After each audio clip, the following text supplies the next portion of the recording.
आज हम United Nations के कुछ ऑर्गन्स को डिस्कस करेंगे।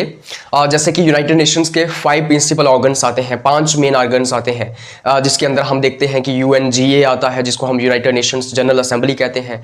यूनाइटेड नेशंस सिक्योरिटी काउंसिल आता है जिसको हम यूएनएससी कहते हैं। उसी के साथ साथ हमारे पास इंटरनेशनल कोर्ट ऑफ जस्टिस आता है, हमारे पास सेक्रेटरीट आता है, हमारे पास इकोनॉमिक एंड सिक्योरिटी काउंसिल आता है। इस तरीके से हमारे पास 5 अलग अलग ऑर्गन्स आते हैं। जब मैं ऑर्गन्स ऑफ यूनाइटेड नेशंस की बात कर रहा हूं, इसका मतलब ये हुआ कि यूनाइटेड नेशंस का वो स्ट्रक्चर क्या है, कौन से वो ऑर्गन्स हैं यूनाइटेड नेशंस के अंदर जिससे कि यूनाइटेड नेशंस पूरे तरीके से फंक्शन करता है, राइट। तो हमारे इस लेक्चर के अंदर हम 2 ही ऑर्गन्स को डिस्कस करेंगे। उसके नेक्स्ट लेक्चर के अंदर हम सेक्रेटरी जनरल को डिस्कस करेंगे। उसके नेक्स्ट लेक्चर के अंदर हम जो है वो इंटरनेशनल कोर्ट ऑफ जस्टिस को भी डिस्कस करेंगे। इस लेक्चर के अंदर हम यूएनजीए जिसको हम यूनाइटेड नेशंस जनरल असेंबली कहते हैं उसको डिस्कस करेंगे। उसी के साथ साथ यूनाइटेड नेशंस सिक्योरिटी काउंसिल को डिस्कस करेंगे जिसको हम यूएनएससी कहते हैं। इनका हम कंपोजिशन देखेंगे, इनकी हम पावर्स देखेंगे और फंक्शंस देखेंगे कि इनका कंपोजिशन किस तरीके से है, इनकी पावर्स क्या हैं और इनके फंक्शंस क्या हैं। तो आइए सबसे पहले बात करते हैं यूएनजीए की। यूएनजीए का मतलब हो गया यूनाइटेड नेशंस जनरल असेंबली।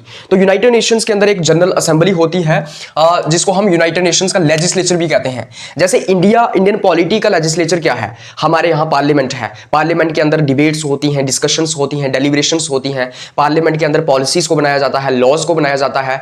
तो इस तरीके से ही जनरल असेंबली जो है वो यूनाइटेड नेशंस का एक लेजिस्लेचर है। यूनाइटेड नेशंस का पार्लियामेंट क्या है या लेजिस्लेचर क्या है, वो जनरल असेंबली है। तो जनरल असेंबली के अंदर क्या होगा, डिबेट्स होंगी, डिस्कशंस होंगी, डेलिब्रेशंस होंगी, पॉलिसीज को बनाया जाएगा। ये अलग अलग काम जो है वो जनरल असेंबली करेगी। उसी के साथ साथ हम इसको जो है वो town meeting of the whole world कहते हैं। जनरल असेंबली के अंदर चूंकि सारी दुनिया के सारे देश होते हैं, जितने भी यूनाइटेड नेशन के मेंबर्स हैं 193, वो सारे के सारे जनरल असेंबली के अंदर प्रेजेंट होते हैं। इसलिए हम क्या कहते हैं, जनरल असेंबली को town meeting of whole world कहते हैं। कि मान लो पूरी दुनिया की एक टाउन मीटिंग हो रही हो, जैसे कि पूरी दुनिया के देश इसमें होंगे, तो इसका मतलब ये है कि पूरी दुनिया की एक टाउन हॉल की मीटिंग हो रही है, राइट। इसलिए हम इसको town meeting of whole world कहते हैं। इसका chief deliberative and policy making body of UN. तो यूनाइटेड नेशंस की ये चीफ ऐसी बॉडी है जो कि डेलिब्रेशंस और पॉलिसीज को बनाने का काम करती है, जिसके अंदर डिस्कशंस होती हैं, डिबेट्स होती हैं, डेलिब्रेशंस होती हैं, पॉलिसीज को बनाया जाता है। उसके बाद हम इसकी कंपोजिशन की बात करते हैं कि किस तरीके से यूएन जो यूनाइटेड नेशन की जनरल असेंबली है वो कंपोज किस तरीके से होती है, उसके अंदर कौन कौन से मेंबर्स आते हैं, इसका कंपोजिशन किस तरीके से है। तो इसके अंदर जो है वो सारे मेंबर कंट्रीज आती हैं यूनाइटेड नेशंस की। यूनाइटेड नेशंस के अंदर 193 कंट्रीज हैं, राइट। उनकी वो सारी की सारी कंट्रीज किसके अंदर आती हैं, जनरल असेंबली के अंदर आती हैं। और उनको इक्वल स्टेटस मिला हुआ है, मतलब कि irrespective of their size, strength, ये मैटर नहीं करता है कि वो कंट्री कितनी बड़ी है, उसका साइज कितना बड़ा है, वो उसकी इकोनॉमिक ग्रोथ कितनी बड़ी है। हर एक कंट्री इक्वल तरीके से जो है वो जनरल असेंबली के अंदर रिप्रेजेंट होती है। तो हर एक कंट्री एक बराबर है। जनरल असेंबली के अंदर सारी कंट्रीज को एक नजर से देखा जाता है, सारी कंट्रीज बराबर है। उसके बाद हम देखते हैं कि each state can send 5 representatives in general assembly. तो हर एक देश अपने 5 रिप्रेजेंटेटिव्स जो है वो जनरल असेंबली के अंदर सेंड कर सकता है, भेज सकता है। जैसे इंडिया है तो इंडिया अपने 5 रिप्रेजेंटेटिव्स जो है वो जनरल असेंबली के अंदर भेज सकता है। 5 से ज्यादा नहीं भेज सकता है, लेकिन 5 भेज सकता है। वैसे ही 193 कंट्रीज जितनी भी हैं, ये हर कंट्री अपने 5 रिप्रेजेंटेटिव्स जनरल असेंबली के अंदर भेज सकती है। 5 से ज्यादा वो नहीं होने चाहिए। अब जनरल असेंबली का एक प्रिजाइडिंग अफसर होता है, प्रिजाइडिंग ऑफिसर होता है। जैसे हमारे पार्लियामेंट का एक प्रिजाइडिंग ऑफिसर होता है ना, जिसको हम स्पीकर कहते हैं। सॉरी, लोकसभा का एक प्रिजाइडिंग ऑफिसर होता है जिसको हम स्पीकर कहते हैं। राज्यसभा का एक प्रिजाइडिंग ऑफिसर होता है जिसको हम चेयरमैन कहते हैं, जो कि हमारा वाइस प्रेसिडेंट रहता है। उसी तरीके से जनरल असेंबली का भी एक प्रिजाइडिंग ऑफिसर होता है।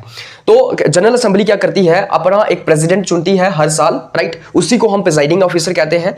जनरल असेंबली हर साल अपना एक प्रेसिडेंट चुनती है 1 साल के लिए। उसको चुना कैसे जाता है, तो he is elected on the basis of personal competence and secret ballot system.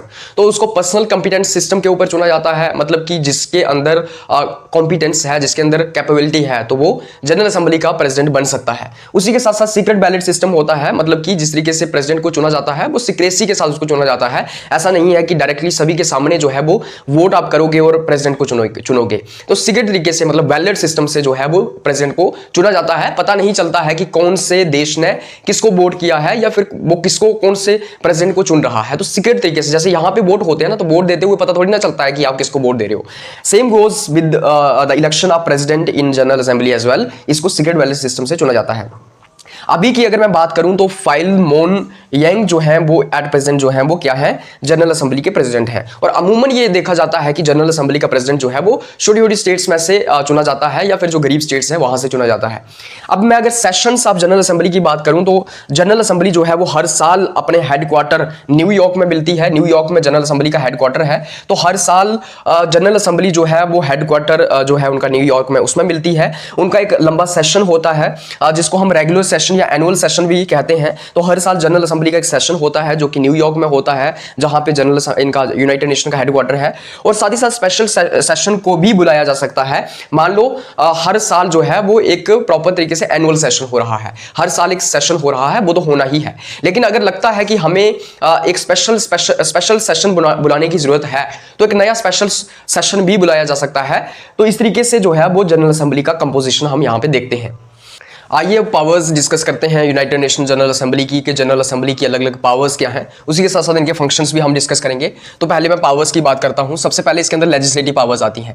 Legislative powers के अंदर क्या आता है, देखो जनरल असेंबली की कुछ लेजिस्लेटिव पावर्स हैं, क्योंकि ये लेजिस्लेचर है तो इसकी लेजिस्लेटिव पावर्स तो होंगी ही। तो इसका एक डेलिब्रेटिव रोल आता है। डेलिब्रेटिव रोल के अंदर क्या होता है, डिबेट्स होती हैं, डिस्कशंस होती हैं, बातचीत होती है, राइट। अलग अलग जो इंटरनेशनल इशूज हैं उनके ऊपर डिस्कशंस होती हैं। तो इस तरीके से जैसे हमारे पार्लियामेंट के अंदर अलग अलग डिबेट्स होती हैं, डिस्कशंस होती हैं, same goes with general assembly as well.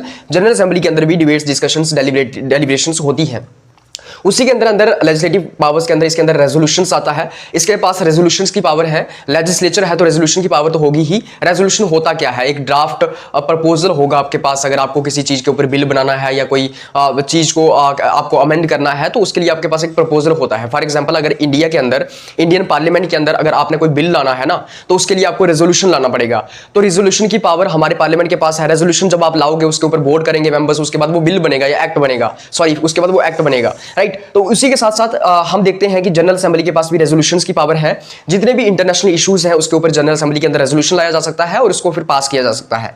उसी के साथ साथ जहां पे इसका बजटरी रोल आता है, मतलब कि किस तरीके से यूनाइटेड नेशंस का बजट पास करना है और जो मेंबर कंट्रीज हैं वो किस तरीके से कंट्रीब्यूशन देंगी यूएन को, ये सब फंक्शंस भी, पावर्स भी इसकी आती है। उसके बाद इसके अंदर सेकंड हम देखते हैं सुपरवाइजरी पावर्स। तो यूनाइटेड नेशन जनरल असेंबली की कुछ सुपरवाइजरी पावर्स हैं जिसमें वो सुपरवाइज करता है। जैसे कि जितनी भी रिपोर्ट्स वगैरह आती हैं सिक्योरिटी काउंसिल की, इकोनॉमिक और सोशल काउंसिल की, ट्रस्टीशिप काउंसिल की, इंटरनेशनल कोर्ट ऑफ जस्टिस की, उन रिपोर्ट्स के ऊपर उन रिपोर्ट्स को रिव्यू करती है जनरल असेंबली, उनको देखती है।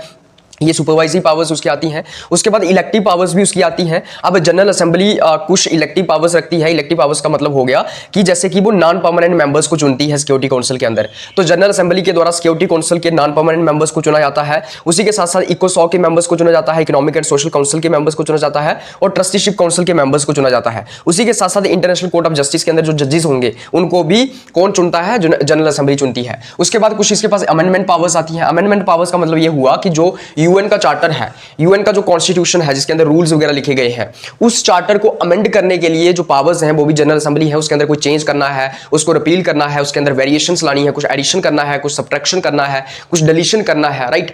वो सब पावर्स किसके पास हैं, जनरल असेंबली के पास हैं। तो जनरल असेंबली चार्टर के अंदर कुछ ऐड कर सकती है, कुछ हटा सकती है, उसको चेंज कर सकती है 2/3 मेजोरिटी के साथ। जितने भी मेंबर्स होंगे जनरल असेंबली के, उसके अंदर 2/3 मेजोरिटी का सपोर्ट चाहिए। उसके बाद कॉन्फ्लिक्ट रेजोल्यूशन की पावर्स इसके पास हैं। तो कई अलग अलग तरीकों के साथ जो है वो कॉन्फ्लिक्ट को सॉल्व करने का काम जो है जनरल असेंबली करती है, जो भी कॉन्फ्लिक्ट्स अलग अलग देशों के अंदर चल रहे हैं। उसके बाद इसके फंक्शंस क्या है, तो इसके फंक्शंस और इसकी पावर्स मिलते जुलते ही हैं, लेकिन फिर भी हमारे पास फंक्शंस और पावर्स यहाँ पे अलग अलग दिया गया था, तो इसको मैंने अलग अलग लिखा है। सबसे पहले इसके अंदर पॉलिटिकल फंक्शंस आते हैं। पॉलिटिकल फंक्शंस के अंदर क्या आता है कि इंटरनेशनल पीस और सिक्योरिटी को प्रमोट करना है, पूरी दुनिया के अंदर अमन शांति को प्रमोट करना है, सिक्योरिटी को प्रमोट करना है कि किसी के ऊपर कोई अटैक ना कर ले या वो सब ना हो जाए।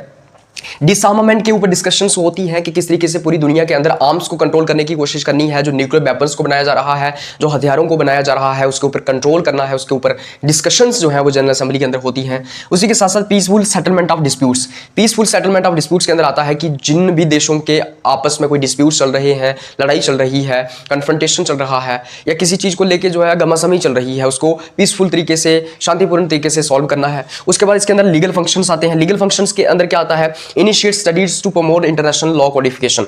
तो होता क्या है कि जो जनरल असेंबली है वो क्या करती है, कुछ स्टडीज को इनिशिएट करती है ताकि जो इंटरनेशनल लॉ है उसके अंदर कोडिफिकेशन को प्रमोट किया जा सके, या बेसिकली इंटरनेशनल जो लॉ है उसको और इनरिच किया जा सके। अलग अलग कमेटीज बनाई जाती हैं, स्टडीज करवाई जाती हैं कि किस तरीके से इंटरनेशनल लॉ के अंदर हमें कुछ चीज़ें जोड़ने की जरूरत है, किस तरीके से उसको जो है वो कोडिफाई करने की जरूरत है, उसके ऊपर भी काम किया जाता है। Request advisory opinions from ICJ on legal questions, जितने भी लीगल क्वेश्चंस हैं उसके रिलेटेड जो है वो एडवाइस जो है वो ले सकती है जनरल असेंबली, किसकी, इंटरनेशनल कोर्ट ऑफ जस्टिस की। तो इंटरनेशनल कोर्ट ऑफ जस्टिस के साथ रिक्वेस्ट किया जाता है, उसको रिक्वेस्ट किया जाता है कि लीगल क्वेश्चंस के ऊपर जनरल असेंबली को जो है एडवाइस दी जाए। तो जनरल असेंबली जो है वो लीगल क्वेश्चंस के या लीगल मैटर्स के ऊपर एडवाइस ले सकती है international court of justice, because international court of justice जो है वो लॉ के साथ ही डील करता है। उसके बाद थर्ड इसके अंदर आता है इकोनॉमिक और सोशल फंक्शंस। इसके कुछ इकोनॉमिक और सोशल फंक्शंस हैं, जैसे कि प्रमोट इकोनॉमिक कोऑपरेशन डेवलपमेंट। पूरी दुनिया के अंदर इकोनॉमिक कोऑपरेशन को प्रमोट किया जाता है, अलग अलग देशों के बीच इकोनॉमिक डेवलपमेंट को प्रमोट किया जाता है अलग अलग देशों के बीच, ये इसका फंक्शन है। उसी के साथ साथ encourages respect for human rights and fundamental freedoms. उसी के साथ साथ ये इसका ये काम है कि पूरी दुनिया के अंदर ह्यूमन राइट्स के लिए रिस्पेक्ट को बढ़ाना है, उसके रिलेटेड मूवमेंट्स को इनिशिएट करना है, लोगों की जो आज़ादी है, फंडामेंटल जो फ्रीडम्स हैं लोगों की, उसके ऊपर काम करना है, उसको इनकरेज करना है पूरी दुनिया के अंदर। ह्यूमन राइट्स को जो है वो रिस्पेक्ट करना है, उनको इंप्लीमेंट करना है पूरी दुनिया के अंदर, इसका ये काम भी हो गया।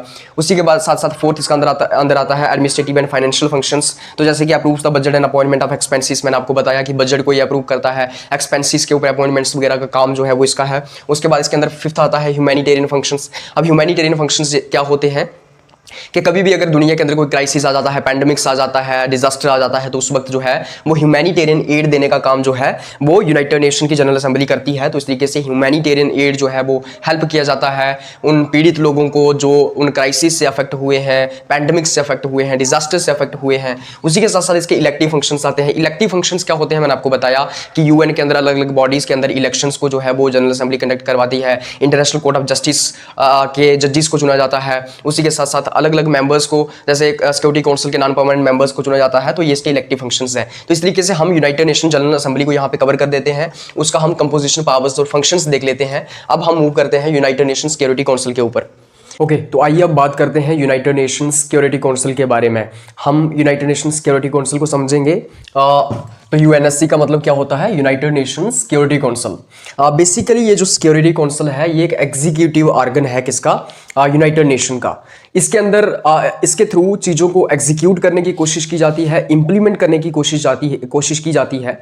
जितने भी जनरल असेंबली के द्वारा डिसीजंस लिए जाते हैं उनको इंप्लीमेंट करने का काम कौन करता है, सिक्योरिटी काउंसिल करता है। जैसे फॉर एग्जांपल हमारे यहाँ पार्लियामेंट है, पार्लियामेंट लॉज बनाता है, कई सारे डिसीजंस लेता है, लेकिन उनको इंप्लीमेंट कौन करवाता है। तो हमारे जो पार्लियामेंट के अंदर डिसीजंस या लॉज बनाए जाते हैं उनको इंप्लीमेंट करवाने का काम जो है हमारा एग्जीक्यूटिव ऑर्गन करता है, जिसमें काउंसिल ऑफ मिनिस्टर्स आते हैं, देन कई सारे ब्यूरोक्रेट्स आते हैं। इसी तरीके से जो एग्जीक्यूटिव ऑर्गन है यूएन का, वो कौन है, यूएनएससी है, जिसको हम सिक्योरिटी काउंसिल कहते हैं। उसी के साथ साथ maintenance of international peace and security, इसका काम ये भी है, सिक्योरिटी काउंसिल का काम ये भी है कि पूरी दुनिया के अंदर पीस को मेंटेन करना है और साथ ही साथ सिक्योरिटी प्रोवाइड करनी है अलग अलग देशों की। अलग अलग देशों को, उन देशों को सिक्योरिटी प्रोवाइड करनी है जिनको कोई खतरा है या फिर जिनके ऊपर कोई एग्रेशन हो रहा है, राइट। तो इस तरीके से पूरी दुनिया के अंदर जो है वो पीस को मेंटेन करके रखना है, कॉन्फ्लिक्ट्स को रिजॉल्व करना है अगर किसी के बीच कॉन्फ्लिक्ट चल रहा है, ताकि वहां पे वॉर जैसी सिचुएशन इमर्ज ना हो। उसी के साथ साथ हम देखते हैं implementation of decision of UN general assembly. तो मैंने आपको बताया कि यूएन जनरल असेंबली के द्वारा जितने भी डिसीजंस लिए जाते हैं उनको इंप्लीमेंट करवाने का काम कौन करता है, वो हमारा सिक्योरिटी काउंसिल करता है, राइट। तो उसके बाद हम कंपोजिशन की बात करते हैं। कंपोजिशन क्या है सिक्योरिटी काउंसिल का, राइट। तो जब मैं कंपोजिशन की बात कर रहा हूं तो इसका मतलब ये हुआ कि कितने मेंबर्स इसके अंदर आते हैं, पूरे तरीके से किस तरीके से कंपोज होती है सिक्योरिटी काउंसिल। तो यूएनएससी के अंदर जो है वो 15 मेंबर्स आते हैं टोटल, राइट। कितने मेंबर्स आते हैं, 15 मेंबर्स जो है वो सिक्योरिटी काउंसिल के अंदर आते हैं। इसके अंदर जो मेंबर्स आते हैं 15 मेंबर्स, इनको हम दो तरह से डिवाइड कर सकते हैं। एक इसके अंदर आते हैं परमानेंट मेंबर्स, एक इसके अंदर आते हैं नॉन परमानेंट मेंबर्स। जो परमानेंट मेंबर्स हैं उनकी संख्या 5 है, जो नॉन परमानेंट मेंबर्स हैं उनकी संख्या 10 है, मतलब उनकी स्ट्रेंथ 10 है और इनकी 5 है। परमानेंट मेंबर्स के अंदर कौन कौन आता है, तो चाइना जो है वो सिक्योरिटी काउंसिल का परमानेंट मेंबर है। उसी के साथ साथ फ्रांस जो है वो सिक्योरिटी काउंसिल का परमानेंट मेंबर है। रशिया जो है वो सिक्योरिटी काउंसिल का परमानेंट मेंबर है। यूके और यूएस, यूनाइटेड किंगडम और यूनाइटेड स्टेट्स ऑफ अमेरिका, ये भी सिक्योरिटी काउंसिल के जो है वो परमानेंट मेंबर्स हैं। तो इसके 5 परमानेंट मेंबर्स आ गए। These members have veto powers allowing them to block any substantive resolution. तो बेसिकली कोई भी सब्सटेंटिव रेजोल्यूशन अगर लाया जाता है तो उनको ब्लॉक कर सकते हैं ये 5 परमानेंट मेंबर्स, इनके पास वीटो पावर होती है। आपने सुना होगा कि वीटो पावर है चाइना के पास, रशिया के पास वीटो पावर है, अमेरिका के पास वीटो पावर है। हमेशा हिंदुस्तान भी इस चीज के लिए स्ट्रगल करता है कि उसके पास भी वीटो पावर हो। तो बेसिकली होता क्या है, ये जो वीटो पावर होती है ना इन देशों की, तो इन देशों की जो वीटो पावर होती है, अगर चाइना चाहे, अगर मान लो यूएन असेंबली के अंदर या फिर कहीं पे अगर डिसीजंस लिए जा रहे हैं, अगर कोई डिसीजन लिया जा रहा है यूनाइटेड नेशंस के अंदर, चाइना चाहे तो उस डिसीजन को ब्लॉक कर सकता है। अगर कोई सब्सटेंटिव रेजोल्यूशन जो है वो पास किया जा रहा है तो एक मेंबर भी अगर उसके खिलाफ है, इट मींस वो ब्लॉक हो गया। तो हर एक मेंबर की सहमति चाहिए, हर एक मेंबर की कंसेंट चाहिए। अगर कोई भी मेंबर इसमें से वीटो कर देता है तो वो डिसीजन नहीं लिया जाएगा। तो हमेशा होता है, जैसे कोल्ड वॉर के टाइम पे कभी रशिया वीटो कर देता था, कभी अमेरिका वीटो कर देता था। फॉर एग्जांपल कोई ऐसा मैकेनिज्म बनाया जा रहा है जो रशिया के फेवर में नहीं है। फॉर एग्जांपल यूक्रेन और रशिया की वार को रुकवाने के लिए जो है वो यूएन कोई डिसीजन ले रहा है, कोई रेजोल्यूशन पास कर रहा है, तो रशिया उसको वीटो करके ब्लॉक कर देगा। तो ये परमानेंट मेंबर्स आते हैं इसमें 5। उसके बाद यहाँ पे नॉन परमानेंट मेंबर्स आते हैं। नॉन परमानेंट मेंबर्स जो है वो 10 होते हैं, 10 होते हैं। नॉन परमानेंट मेंबर्स का मतलब हुआ कि ये परमानेंट नहीं है, ये बदलते रहेंगे। लेकिन परमानेंट कौन है? ये है China, France, Russia, United kingdom और अमेरिका, ये परमानेंट रहेंगे। जो नॉन परमानेंट मेंबर्स हैं वो जनरल असेंबली के द्वारा इलेक्ट किए जाते हैं 2 साल की टर्म के लिए। तो हर 2 साल के लिए जो है वो नॉन परमानेंट मेंबर्स को इलेक्ट किया जाता है जनरल असेंबली के द्वारा। तो नॉन परमानेंट मेंबर्स जो हैं ये 10 हैं, तो इनको 2 साल के लिए इलेक्ट किया जाता है, इसलिए ये नॉन परमानेंट है। Represented based on regional distribution. अब कैसे इनको इलेक्ट किया जाता है, कौन होंगे नॉन परमानेंट मेंबर्स, ये रीजनल डिस्ट्रीब्यूशन के बेसिस के ऊपर हम तय करते हैं कि पूरे के पूरे ग्लोब को, पूरी की पूरी दुनिया को अलग अलग हिस्सों में या रीजन्स में डिवाइड किया जाता है और कहा जाता है कि पूरा रीजनल रिप्रेजेंटेशन जो है वो, पूरा का पूरा ग्लोबल रिप्रेजेंटेशन जो है वो सिक्योरिटी काउंसिल के अंदर होना चाहिए। तो जैसे इसमें 5 मेंबर्स आते हैं अफ्रीका और एशिया पैसिफिक से। अफ्रीका के जो देश हैं या फिर एशिया पैसिफिक जो देश हैं, पैसिफिक ओशन के साथ जो देश लगते हैं एशिया के, वहां से 5 मेंबर्स को चुना जाता है। 1 member from eastern Europe. Eastern Europe से जो रशिया की साइड, यूरोप का भाग है, वहां से 1 मेंबर को चुना जाता है। 2 members from Latin America and Caribbean islands. 2 members जो हैं वो लैटिन अमेरिका से चुने जाते हैं और साथ साथ कैरेबियन आइलैंड्स से चुने जाते हैं। और उसी के साथ साथ 2 members from western Europe and others. 2 members जो हैं वो वेस्टर्न यूरोप से चुने जाएंगे, बाकी जो हिस्सा बच गया है वहां से चुने जाएंगे। So this is how composition हम देखते हैं, किस तरीके से अलग अलग मेंबर्स इसमें आते हैं। 15 मेंबर्स इसमें आते हैं, परमानेंट और नॉन परमानेंट। उसके बाद हमारे पास पावर्स आती हैं सिक्योरिटी काउंसिल की। क्या इसकी अलग अलग पावर्स हैं? तो सबसे पहले आता है maintenance of international peace and security. वही बात हो गई कि पूरी दुनिया के अंदर पीस को मेंटेन करना है, सिक्योरिटी को मेंटेन करना है, अमन और शांति लानी है पूरी दुनिया के अंदर। मिलिट्री एक्शन और पीस कीपिंग एक्शन, कैसे ये किया जाएगा? तो कई सारे मिलिट्री एक्शन किए जाएंगे। फॉर एग्जाम्पल अगर 2 देशों के बीच वॉर चल रही है, अगर वो वॉर बढ़ती जा रही है, दोनों देश जो हैं वो यूनाइटेड नेशन की बात नहीं सुन रहे हैं, यूनाइटेड नेशन ने कहा वॉर को रोक दो, नहीं रोक रहे हैं, तो फिर यूनाइटेड नेशन क्या करेगा? ये सिक्योरिटी काउंसिल क्या करेगा? मिलिट्री एक्शन उन देशों के ऊपर लेगा। और साथ ही साथ पीस कीपिंग एक्शन लिए जाते हैं कि किस तरीके से अगर कहीं पे कॉन्फ्लिक्ट चल रहा है तो पीस को कैसे प्रमोट करना है वहां पे। Impose sanctions plus solves international disputes. तो कई सारी सैंक्शंस लगाई जाती हैं, राइट। उसी के साथ साथ कई सारे इंटरनेशनल डिस्प्यूट्स को यहाँ पे सॉल्व किया जाता है, कई सारे एक्शन लिए जाते हैं सिक्योरिटी काउंसिल के द्वारा। उसके बाद वीटो पावर है इसके पास। वीटो पावर क्या होती है कि वही हो गया कि परमानेंट मेंबर्स के पास ये वीटो पावर है कि वो रेजोल्यूशंस को ब्लॉक कर सकते हैं। परमानेंट मेंबर्स के पास ये पावर है कि अगर कोई भी सिक्योरिटी काउंसिल के द्वारा डिसीजन लिया जा रहा है या फिर यूनाइटेड नेशन के द्वारा कोई डिसीजन लिया जा रहा है तो उस डिसीजन को ब्लॉक किया जा सकता है परमानेंट मेंबर्स के द्वारा। उसके बाद थर्ड आता है चार्टर अमेंडमेंट्स। तो चार्टर के अंदर जितनी भी अमेंडमेंट्स होती हैं, जो यूनाइटेड नेशन का कॉन्स्टिट्यूशन है या फिर जिसको हम रूल बुक कहेंगे या फिर चार्टर जो होता है जिसके अंदर रूल्स लिखे होते हैं, उसके अंदर कोई अगर अमेंडमेंट लानी है, अगर चेंज करना है कुछ, अगर उसमें से कुछ हटाना है, ऐड करना है, तो वो भी उसमें क्या किया जाता है? सिक्योरिटी काउंसिल के द्वारा रिकमेंड किया जाता है, रिकमेंडेशंस दी जा सकती है अमेंडमेंट्स के रिलेटेड कि चार्टर के अंदर क्या अमेंडमेंट्स करनी चाहिए, उसकी रिकमेंडेशंस दी जाती हैं सिक्योरिटी काउंसिल के द्वारा। लेकिन फाइनली जनरल असेंबली को जो है वो अप्रूव करना होता है 2/3 मेजॉरिटी के साथ। तो रिकमेंडेशन सिक्योरिटी काउंसिल दे सकता है, लेकिन ultimately it has to be approve by general assembly.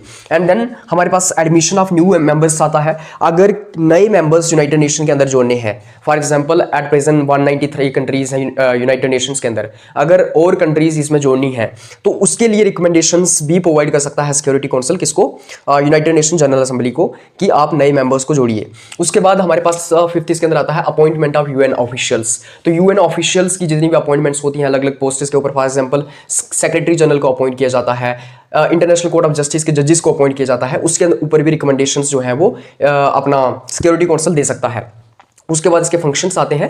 Basically powers और फंक्शंस एक ही है, आप इसको एक करके ही पढ़िए। Powers and functions are kind of similar. तो फंक्शंस के अंदर क्या आता है, वही इन्वेस्टिगेटिंग डिस्प्यूट्स, अगर कहीं पे कोई डिस्प्यूट चल रहा है तो उसको इन्वेस्टिगेट करना और उसको वॉर में जाने से पहले ही सॉल्व करना। अगर दो देशों के बीच कोई डिस्प्यूट चल रहा है उसको इन्वेस्टिगेट करना है, और ऐसा ना हो कि वो दो देश आपस में लड़ने लग पड़े, वॉर में आ जाएं, उससे पहले ही उसको उस डिस्प्यूट को पीसफुली सॉल्व करना है। उसके बाद पीस कीपिंग एंड इन्फोर्समेंट, कहीं पे अगर कोई जंग चल रही है, वॉर चल रही है, तो वहाँ पे पीस को किस तरीके से मेंटेन करना है, पीस कीपिंग मिशंस कैसे चलाने हैं, और कई सारी इन्फोर्समेंट वहां पे की जा सकती है, मिलिट्री एक्शंस करवाए जा सकते हैं ताकि वहां पे वॉर को रुकवा दो।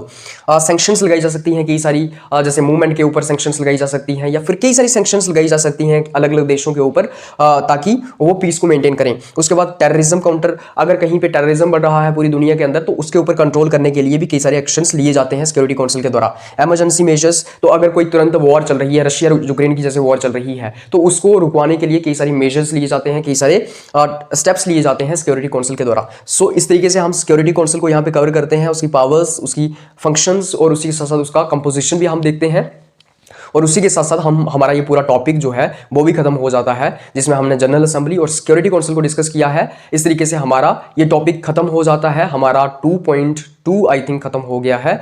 अभी हम नेक्स्ट टॉपिक के अंदर जो है वो सेक्रेटरी जनरल को डिस्कस करेंगे।